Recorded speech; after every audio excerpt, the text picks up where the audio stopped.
మీరు వాడుతున్న ఏఐ వెనుక ఉన్న చీకటి సామ్రాజ్యం.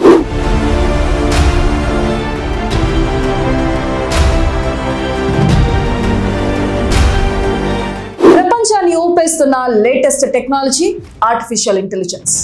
చాట్ బాట్లు, స్మార్ట్ యాప్తో ఏఐ మన జీవితాలను ఈజీగా మార్చేస్తుంది.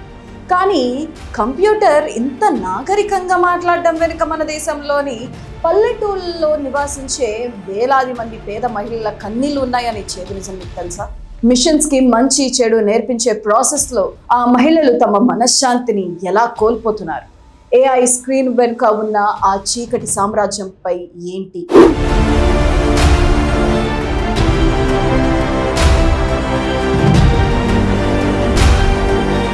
మనం వాడుతున్న ఏఐ టూల్ సమాజానికి హానికరమైన సమాచారం ఇవ్వకుండా ఉండాలంటే ముందుగా ఆ సిస్టమ్కి ఏది తప్పో ఏది ఒప్పో తెలియాలి. సాంకేతికత పరిభాషలో దీన్ని డేటా అనోటేషన్, కంటెంట్ మోడరేషన్ అంటారు. సింపుల్గా చెప్పాలంటే ఇంటర్నెట్లోని చెత్తను క్లీన్ చేసే పని. ఈ డిజిటల్ క్లీనింగ్ కోసం ప్రపంచ టెక్ దిగ్గజాలు మన దేశంలోని పల్లెటూళ్ళను ఎంచుకున్నాయి. ఎక్కువ జీతానికి ఎక్కువ మంది దొరుకుతారనేది ఆ కంపెనీల ప్లాన్. 2026 నాటి తాజా రిపోర్ట్స్ ప్రకారం భారతదేశంలోని మారుమూల గ్రామాల్లో సుమారు 70,000 మందికి పైగా మహిళలు ఇప్పుడు ఈ రంగంలో డిజిటల్ కూలీలుగా మారిపోయారు. కరోనా తర్వాత వర్క్ ఫ్రమ్ హోమ్, రూరల్ బీపీఓల సంఖ్య విపరీతంగా పెరిగింది. ఇది పల్లెటూరి మహిళలకు ఆర్థికంగా హెల్ప్ అవుతుందని అందరూ అనుకున్నారు. కానీ ఆ ఉద్యోగాల వెనుక ఒక పెద్ద మానసిక నరకం దాగి ఉందనేది అక్షర సత్యం. గ్లోబల్ టెక్ కంపెనీలు తమ ఆల్గోరిథమ్స్ను ప్యూర్గా మార్చడానికి ఈ పేద మహిళలను ఒక రక్షణ కవచంలా వాడుకుంటున్నాయి. తాము అసలు దేనికోసం వర్క్ చేస్తున్నామో, ఈ జాబ్ వల్ల తమ లైఫ్ ఎలా మారిపోతుందో కూడా తెలియని అమాయకత్వం వారికి. టెక్నాలజీ డెవలప్ అయితే అందరి జీవితాలు బాగుపడతాయి అనుకుంటాం. కానీ అదే టెక్నాలజీ ఈ మహిళల జీవితాలను ఎలా చిన్నాభిన్నం చేస్తుందో అర్థం చేసుకోవడానికి గ్రౌండ్ రియాలిటీని చూడాల్సిందే. ఈ ఉద్యోగంలో భాగంగా మహిళలు రోజు వేలాది వీడియోలు, వయలెన్స్ సీన్లు, అత్యంత అసభ్యకరమైన ఇమేజ్లను స్క్రీన్లపై చూడాల్సి వస్తుంది. నార్మల్గా ఏ మనిషి చూడటానికి ఇష్టపడిన క్రూరమైన కంటెంట్ను వీరు గంటల తరబడి చూస్తూ వాటిని కేటగిరీలుగా డివైడ్ చేయాలి. ఈ ప్రాసెస్లో వారి బ్రెయిన్ పై పడుతున్న ప్రెషర్ అంతా ఇంత కాదు. నిరంతరం ఇలాంటి నెగటివ్ కంటెంట్ చూడటం వల్ల ప్రస్తుతం ఈ మహిళల్లో చాలా మంది పోస్ట్ ట్రామాటిక్ స్ట్రెస్ డిసార్డర్ అనే భయంకరమైన మానసిక వ్యాధి బారిన పడుతున్నారు. రాత్రిపూట నిద్రలో కూడా ఆ పీడకలు, భయంకరమైన దృశ్యాలు కళ్ళ ముందు కదులుతూ వారిని వణికిస్తున్నాయి. నిద్రలేమి, తీవ్రమైన డిప్రెషన్, పానిక్ అటాక్స్ వంటి సమస్యలతో వీరు సతమతమవుతున్నారు. ఫ్యామిలీని పోషించుకోవడానికి ఈ జాబ్ వదులుకోలేరు. పడుతున్న బాధను ఎవరికూ చెప్పుకోలేరు.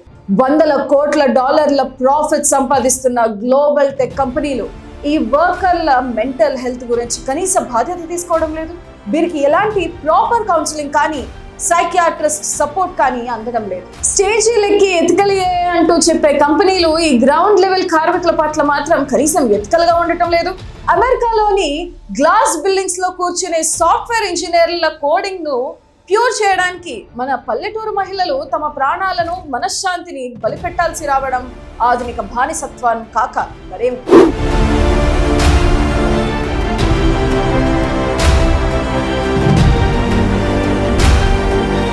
ఈ ప్రాబ్లం కేవలం ఇండియాకే పరిమితం కాలేదు.